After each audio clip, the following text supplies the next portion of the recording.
Arbuste fruitier, la pépinière en faveur de la biodiversité. Salut les permapotes, j'espère que vous allez bien. On se retrouve aujourd'hui pour parler des forêts primaires. Les premières forêts primaires sont apparues il y a 380 millions d'années, au Dévonien. Elles étaient très belles et très riches en différentes formes de vie animale et végétale. Une forêt primaire est une forêt qui n'a pas été exploitée ni défrichée par l'homme. Si elle l'a été, il faudra un certain temps avant qu'elle redevienne primaire. Il y a 300 000 ans, toutes les forêts étaient primaires jusqu'à l'apparition de l'homme. L'homme a de plus en plus exploité et défriché ces forêts. Selon une étude, il y a 80% des forêts primaires qui ont disparu au dernier siècle. Il y a différentes phases avant que la forêt primaire s'installe. Il y a une succession écologique.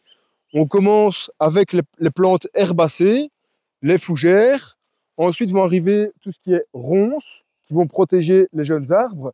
Les arbres pionniers, comme le bouleau ou le genêt à balai, pour ensuite atteindre des plus grands arbres, comme le hêtre ou le chêne, qui vont vivre plusieurs centaines d'années. En milieu tropical, il faut environ 7 siècles avant que la forêt ne devienne primaire. Par contre, en climat tempéré, il faut 10 siècles, car les arbres ne poussent seulement que 5 ou 6 mois dans l'année. Les forêts primaires tropicales sont très différentes des forêts primaires tempérées. En climat tropical, les arbres sont beaucoup plus hauts, c'est beaucoup plus dense. Il fait généralement, les températures sont constantes, l'hygrométrie également, l'ensoleillement pareil. Le milieu est généralement assez sombre, assez humide, il y a tout le temps de la brume, il pleut quasiment tous les jours. Quand un grand arbre tombe, il laisse entrer la lumière et un nouveau cycle apparaît. C'est vrai que les arbres morts, on dit que c'est un arbre mort, mais celui-ci abrite la vie. Il y a tout un cortège de champignons et d'insectes qui vivent grâce à ces arbres. Donc il est important de les laisser et voire même de petits animaux qui vont nicher aussi dans les cavités. Il y a énormément de complexité et de diversité dans les forêts primaires tropicales. Pour la petite anecdote, les espèces rares sont omniprésentes et les espèces communes sont peu représentées. La forêt primaire se trouve majoritairement en Amazonie, dans le bassin du Congo et en Indonésie. Que ce soit en Amérique, en Afrique ou en Asie, les populations locales n'ont jamais détruit ou déforesté de manière significative leur forêt primaire, car ils assimilent ça à un génocide. Ils sont totalement liés au milieu dans lequel ils vivent. En Europe, on dissocie souvent l'être humain et la nature, comme si celui-ci n'en faisait pas partie. Dans certains peuples premiers, le mot nature n'existe même pas, car ils font totalement partie de la forêt et vivent en totale harmonie avec elle. En Europe, il reste très peu de forêts primaires.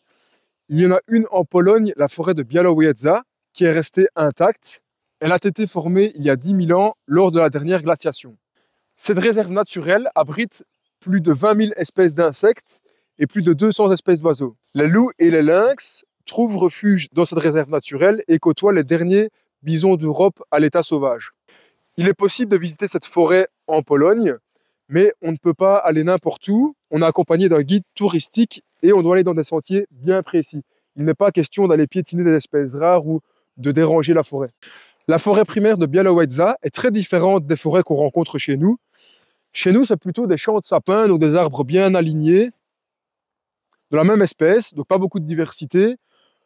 Donc c'est vraiment étonnant de se balader dans ce genre de milieu qui a été préservé de la main de l'homme avec une biodiversité très riche. Il y a différentes espèces animales et végétales qui vivent dans les forêts primaires tempérées.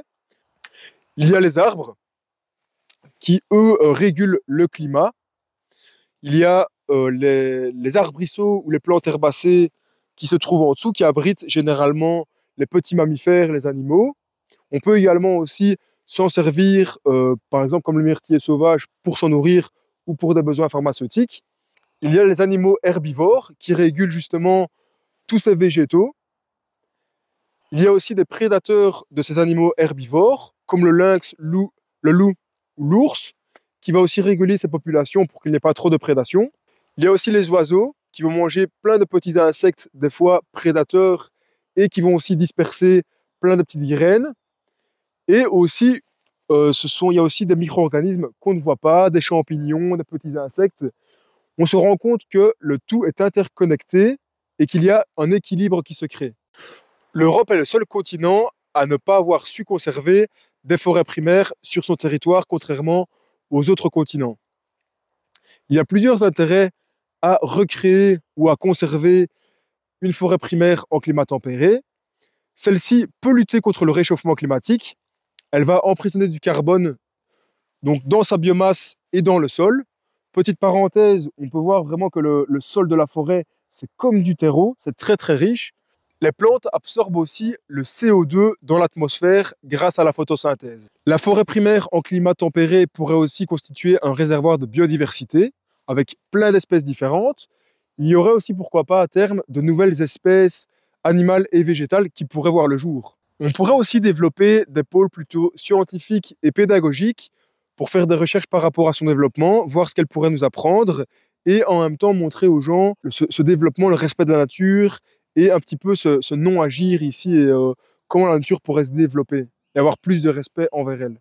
Francis Allais est un botaniste et un biologiste français qui milite pour la forêt primaire, pour recréer une forêt primaire en Europe de l'Ouest. Celle-ci s'étendrait sur 70 000 hectares, c'est à la fois beaucoup et peu à la fois. Il voudrait que ce soit entre la France et la Belgique ou la France et l'Allemagne pour bénéficier des lois à l'échelle européenne et avoir une meilleure protection. Vous pouvez aller voir son projet sur le site Association Francis Allais, c'est très très intéressant. Nous venons de voir qu'il est important de conserver les forêts primaires. Vous pouvez aussi laisser des espaces un peu sauvages sur votre terrain, les laisser se développer, voir un petit peu ce qui s'y passe. Ce seront des réservoirs de biodiversité. J'espère que le sujet vous a plu. N'hésitez pas à lâcher un petit like, à écrire un commentaire et à s'abonner à la chaîne. À bientôt les permapotes!